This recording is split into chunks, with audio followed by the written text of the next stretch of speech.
this year. He's a guy that we spent a lot of time watching this year, and had him into Baltimore 2 weeks ago, I believe. Spent some time with him, enjoyed it, and he's a guy that skill set really fits who we are as a defense. And big hole for us. We lost some really good pass rushers, and we think that Jalen can come in and really add to the other guys that we have and really help us on third downs and passing situations. We're excited. And then Miles Boykin, really intriguing player from Notre Dame, a size, speed receiver with really tremendous physical gifts, outside vertical guy, very physical to the football, just a big man. And we think his skill set complements our offense extremely well. And we're really excited to add a receiver like Marquise and Myles. They're different types of players, but we think they really add to the mix very nicely. So overall, it's been a very good day. No, I'm good. I really don't have anything to add. It's late. Very excited. Come on, give us more. Eric, how surprised were you that Ferguson was there, that late to the draft? Well, you never know how these things are going to kind of happen. So we just waited and waited and waited, and we talked to some teams about trading up, and that actually didn't materialize, and it ended up being very fortuitous for us because he was there, and it was some elation in the draft room. Coach Martindale was very excited to get him, and it was a good feeling. So you were looking to trade up specifically for We tried to do that, yes, and just didn't have any success. Not that it was deliberate, but pretty strange that he broke Terrell Suggs' career sacks record, and also a reflection of just how productive he was with the 40. Yeah, when we brought him in, it was really interesting. We've spent a lot of time over the years interviewing defensive players and outside linebackers and defensive ends, and this guy had a really, really awesome grasp of pass rush techniques, studying NFL players. He was able to break down their techniques and their skills and various things. It was impressive to us, and it showed a level of professionalism that we respected.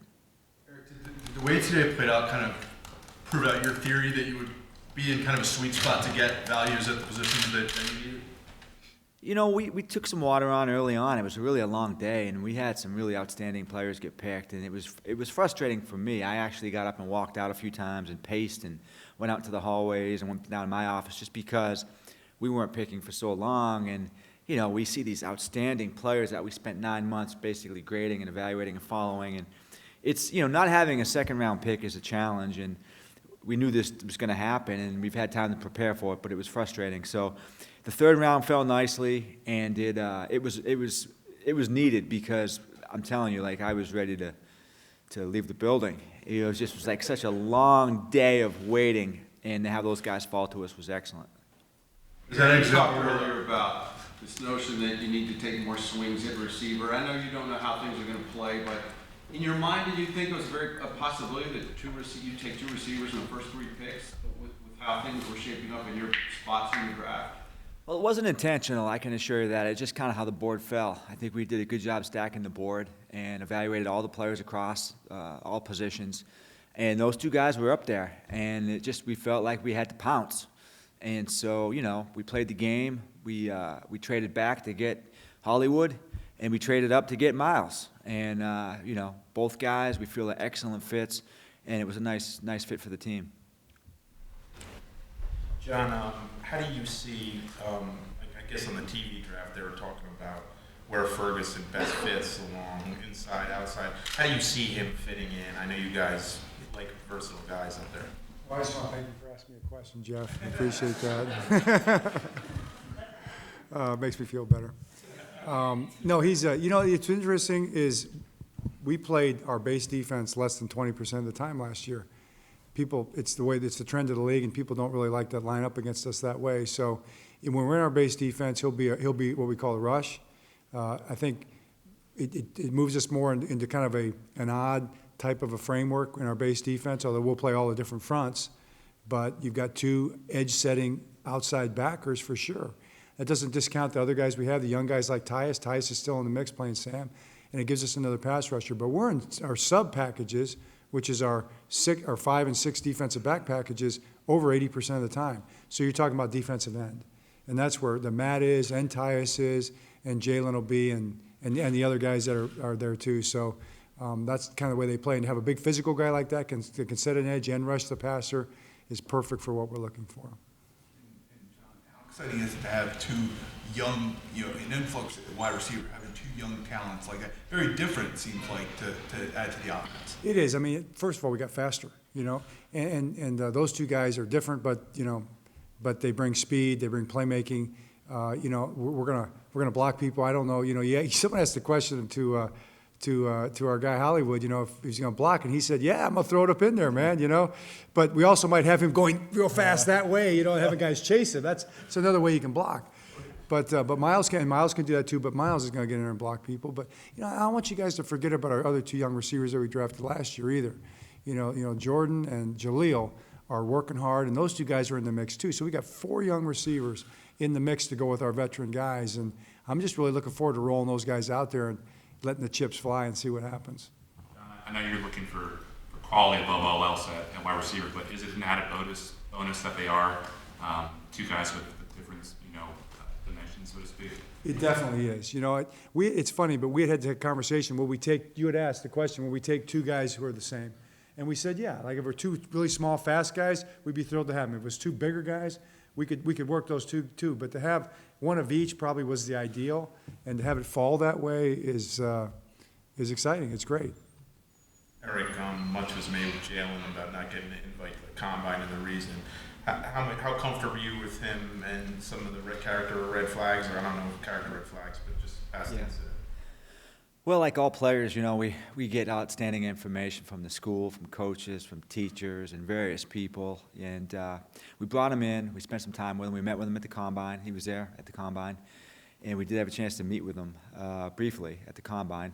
But he came in and spent a whole day with us and met with a lot of different people. When we bring people in, players in, they meet with coaches and scouts, and they meet with a lot of other people in the building, player development, all kinds of people, nutritionists, everybody. We try and use everybody to meet with these players. And we got great feedback, and I had a great visit with him. I know the coaching staff had a great visit with him. And we have an outstanding comfort level with him. So I think he's a good fit. I think our scouts did an awesome job getting information on Jalen, and we're excited about him. Was it tempting at all? Did you ever get close to getting in the second round, or you pretty much had all but ruled that out? We made some calls early today. John and I talked, and we kind of dipped our finger in a little bit just to see. And it was, hard to get a lot of significant interest, and then when you look at the price, sometimes the price is a little prohibitive. So, it was a long day. I ate a lot more today, just pacing the hallways and grabbing food and walking up and down the hallways. And, I think it's safe to say we're probably not going to trade our second-round pick anytime soon. Unless there's a great player, because it's a chore for me, as much as I like picks, to sit there and watch all these really good players come off the board. You guys obviously have a lot of picks really early tomorrow. What do you see? What do you think you can accomplish? Well, that's huge, for our scouts. Tomorrow's really an all-star day. I think our scouts will rise to the occasion.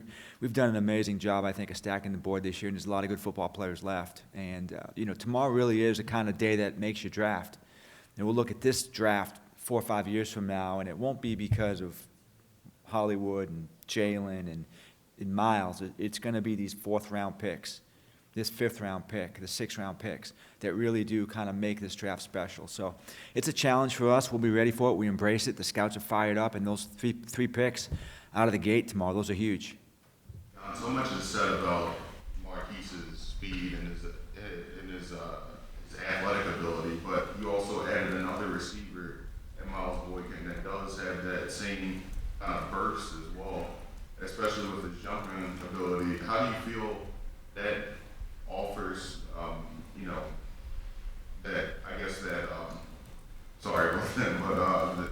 the all-around, difference that you can make to that offense? Like you can make. No, I think I understand exactly what you're saying. What those guys bring. It's different packages, but it's the same thing basically. And what it is speed.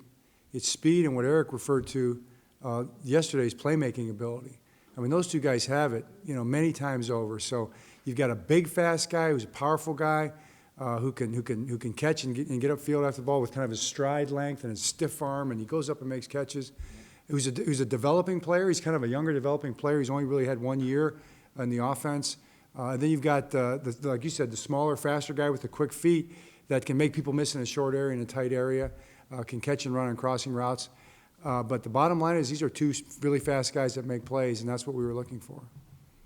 Eric, everybody talked about three major needs coming into this, the wide receiver, the pass rusher, and the interior offensive line.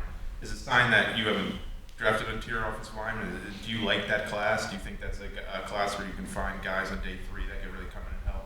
Yeah, I think historically, if you look at the draft and you look at how teams are built, you'll see some centers and guards. I mean, just look at our team. Guys that we've added over the years to come in and play really good football for us. So the opportunity is there, and we'll try and do that. I mean, we had some players that we liked, and they went in the second round. A couple guys went in the third round that we would have been excited to take at some point. But there's still some really good players on the board. And I also think we've got some young guys on the roster that we're really excited about, some draft picks, some undrafted guys that we think have a chance to really kind of ascend and become good players this year. So I think we've got a good nucleus of younger players, and we'd love to add maybe 1-2 guys over the next day or so. Do you have enough picks, or you think that's still something you could look to add to that? More draft picks? Never say never. I don't know, You never know. We've been saying for years that we've tried to trade for next year's picks, and I don't know that we've ever gotten that done. One of these years, you're going to see us trade a pick for a better pick next year. So we'll see. One of these years. Probably already got something in the works, right? Let me get on the phone right now. Thanks, guys. Thanks.